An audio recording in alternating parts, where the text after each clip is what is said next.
this is a bit of a tragic story, but I will tell you of a client that I was coaching. She came to me for time management and for time management coaching initially. And a lot of people do because that's systematic of not standing up, not setting boundaries, just keep saying yes and becoming overwhelmed, Mm. rather than asserting or saying no and those kind of things. This is where I said this saying, you can't put lipstick on a pig and make it look pretty, that which is a horrible saying. But the idea is that you only have so much time. The workload exceeds the time you have. There's nothing I can do to make you better at your time management if you just don't have the capabilities.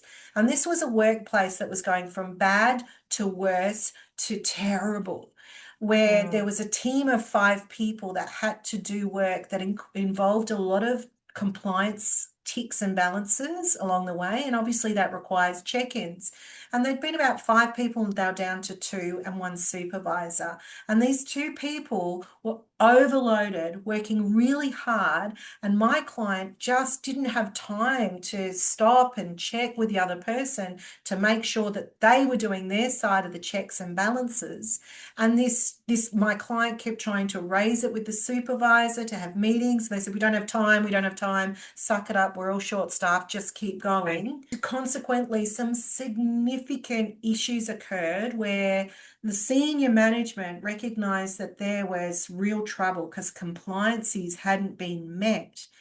Yeah. And so they sacked the supervisor and sacked my client. My client went for unfair dismissal, and she was determined to fight that fight. And I thought, good on her for doing that.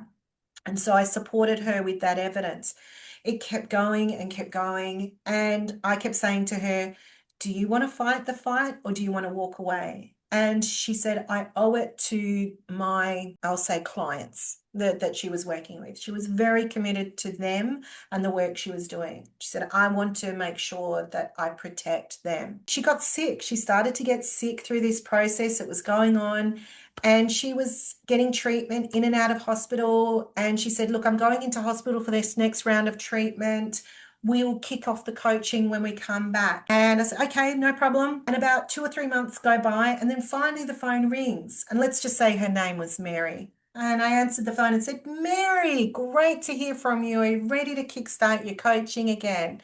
And the voice on the other end of the phone said, this is Mary's son. I'm just letting you know she's passed away. Oh, no. That is And a tragic story, Barb. she ended up getting, she had cancer that went into her throat. And for me, the sign was she just didn't have voice. She just Yes. didn't have voice.